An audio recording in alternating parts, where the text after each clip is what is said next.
I have waited to have this nerdy Star Wars experience for years.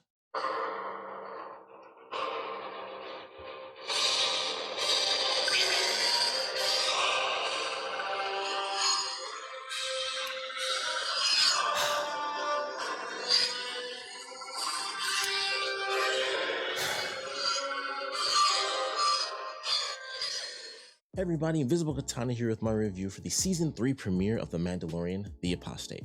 If you're wondering why the F I'm wearing a Doctor Strange robe, it is because this is a 420 review. I am currently high. As you can see, I have my darksaber. I've wanted that thing since, I've wanted it forever, since the Clone Wars. And when this show finally came out, I was like, sweet, Mandalorians are my favorite thing in Star Wars. That'll be fun. And then that post-credit sequence at the end of Season 1 made me cry because this thing was in it. And once it's live action, you know you can get like a couple of dollars version off the internet. And I love that thing. It is amazing. And I have waited to have a review with the darksaber. And I love this thing. And it's a great premiere to go off of. It's a great day for Star Wars. Clone Wars had an amazing episode. I reviewed that, so definitely check that out if you guys are interested. But of course, we have been waiting. I think it's been almost 2 official years since the last season of The Mandalorian, which is wild. And also, I think this is actually relevant within the context of the Boba Fett show and The Mandalorian. Apparently, Jon Favreau said this. I'm glad I watched this review, but it's been 2 years of Grogu training with Luke. Obviously, there's no way you could have known that. Even people that watched the Book of Boba Fett could not have known that that was 2 years. But apparently, that just came out. Jon Favreau was like, yeah, he was training with Luke for 2 years. They were on like some Empire Strikes Back stuff where it's just like, I thought it was like a couple of days. Empire Strikes Back is like 3 months or 5 months of a movie. It's ridiculous. Like they skip time and it's like, I didn't know that for like 15 years that Empire Strikes Back takes place over months. Like it's a classic Star Wars movie. It's just like, oh yeah, we showed it next to each other, but that was like 2 years ago. And this is like 2 years later. Like, how could you not know that? So that's the thing. I thought that was crazy because there's no way you would know that, but doesn't mean anything's bad. In fact, this episode was great. I love that we got to see a bunch of Mandalorians. The opening was very interesting to watch for sure because it was like, all right, lots of emotions. I was like, okay, we got a bunch of Mandalorians, some returning up. Obviously, we have the armorer. I think Paz Vizsla, or maybe that was I think Paz Vizsla is the current Vizsla that we have in the series. A bunch of other troopers and stuff, well, not troopers, but Mandalorians. And so we find out that it's a ceremony of a youngling being inducted into the Watch. And I was like, that's actually super cool. So we have this, beginning segment. I'm like, all right, let's see how this plays out. And they're doing the speeches. I was like, wow, they make it seem really, really culty and a little scary and worrying that there's this sector because they're definitely brand new for the series. So obviously Mandalorians, they fight. That's what they do. But we hadn't seen this group before. And like the cult-like status of it all, where it's like, it's really just their big ceremony. But the way they did it, when everyone's chanting in unison, it always feels culty. Like that's what it is. Like you can have a ceremony, everybody's quiet. As soon as like 15 people speak at once, I'm like, that's suspicious now. It's just weird. It feels funny. So I don't know. We'll see what happens. But things are going, and then it's like, oh, there's trouble. And I'm like, okay, there's something flying over, Empire type stuff. A giant, like mega, like the sci-fi version of an alligator popped out and just megala alligator saurus. And it just starts wrecking people. Like people get eaten. They're just like flying overhead, dropping bombs on this thing. It just went crazy. I was like, this is an insane sequence. It felt weird watching a bunch of Mandalorians get tossed around because like normally, I like seeing them just be like the coolest people ever. But obviously people get hit. And especially when you're doing like just a nice calm ceremony and this thing flew in like a torpedo. Like they were like, hold on.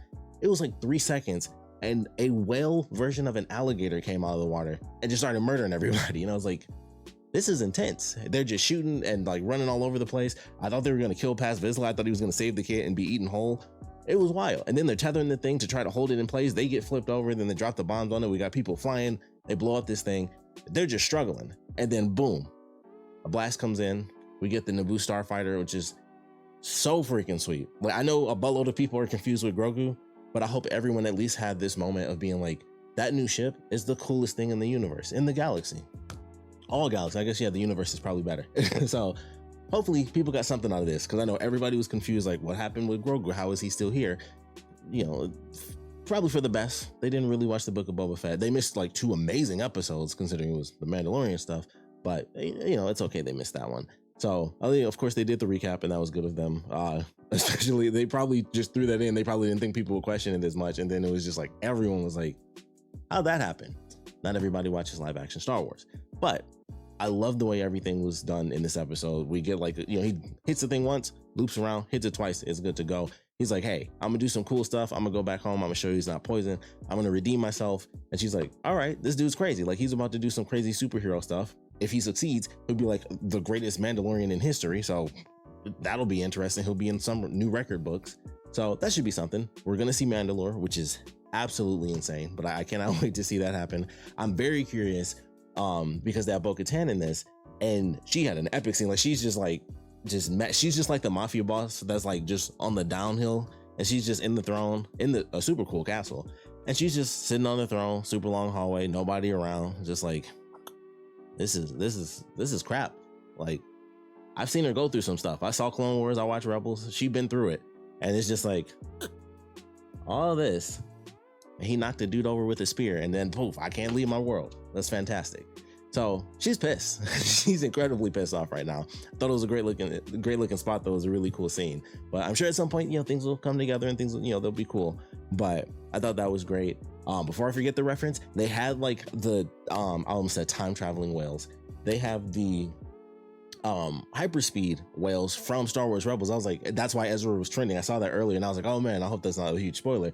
But as soon as I saw that, I was like, that's why Ezra was trending on Twitter. I was like, cool. That's a cool thing, especially obviously them leading into Ahsoka and everything. It's like, hey, it's happening. We got Mandalorian.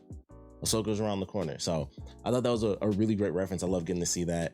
But everything was cool. It was a cool opening action sequence. We got some dialogue. We went back to like the planet from the original season, and obviously everything's different. Everything's super fancy. Carl Weathers is back, and that's always super cool. He's all dressed up. He's high something.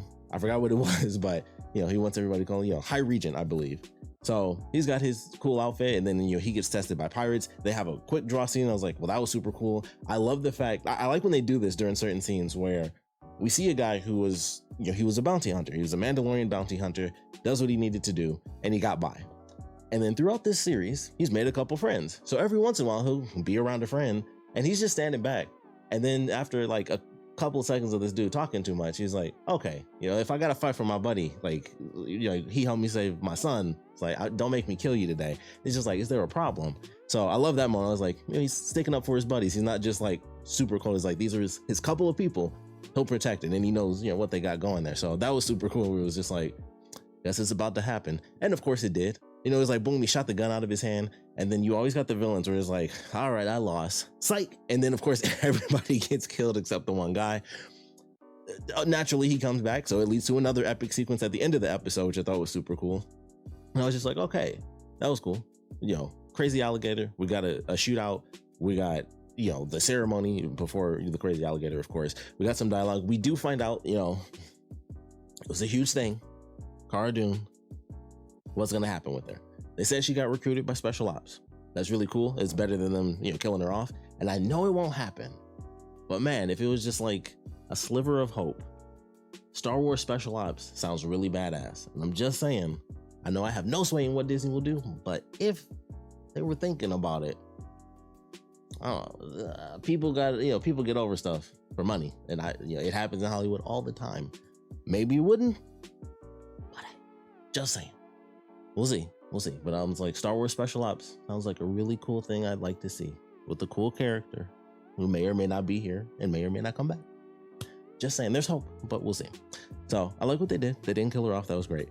But going throughout the episode, I was enjoying everything they were doing. They try to bring back IG-11. They have a crazy, like, weird horror sequence where the robot is evil again because he reverted back to his original assignment. So that was actually kind of cool. I was honestly super shocked that they went to like the Babu Freak species and they were fixing him up. I figured that was for something else because I'm like, they crushed his head. I didn't like that joke. I'll admit, he was like, that's using your head. I was like, that was like a little too corny. Like, I let him get away with the wizard because I was like, oh, that's a reference. But that was just straight up like, oh, that's using your head. And I was like, it felt slightly too far, specifically for him. If they had like Carl Weathers do it, it would have been like, yeah, that perfectly fits. It's like, all right, well, that was a crazy moment. And then he made a joke because that's kind of what he does. And especially now, everything's like, that was crazy, but things are like a million times better. And, it sucks. And we had a statue for him and we crushed his head, but he'd make that joke. That's how I felt. And I was just like, oh, okay. That was like obviously that's like a minute nitpick, no big deal. But I did like the sequence, and he's like just crawling around. But they do go to them, and it's like, hey, fix him up. So he'll be joining the crew at the end. I'm amazed because at first it was like, okay, crushed his head in, that's what stopped him. And I was like, all right, well, you know, that's a pretty big injury. And when they had him laying down, his head was like flat as a pancake. Like it was like flapped over the ledge. I was like, they didn't crush this man like a pancake. And they're like, we'll fix him up. He'll totally be the same. I'm like, how they crushed, like his head was just so flat. At first it was a dent, and I was like, sure. Look back at it. When he was on that table, his head was like a cartoon. It was just like, it went like over the little folds and everything. I was like, he's done. He's toast. But he's coming back, so that should definitely be fun. I'd be curious if that'll be like middle of the season and they do it, or they'll save it for maybe like the last couple episodes, and then going forward he'll actually have a droid with him, which would be pretty cool. We'd have an IG unit as a hero. I'm sure we've had that. There's so many games where you can play droids. I'm sure there's been an IG hero somewhere in there, but thought that was pretty sweet. So I'd love to see what happens with that, but I feel like that's one of the things they'll save, especially with the way this episode ended, where it's like, hey, I'm going to Mandalore. It's very serious. Now, I would love it if we lived in a magic Disney world, if you will, and we just went from I'm going to Mandalore, and next week it was like, dang, I'm in Mandalore. I don't think that's gonna happen though, because we have the Davy Jones pirate guy. And it was like, that was another thing that bothered me more than the joke, actually, where I was just like, ooh, because he's a character. Like that joke is boom, it's gone.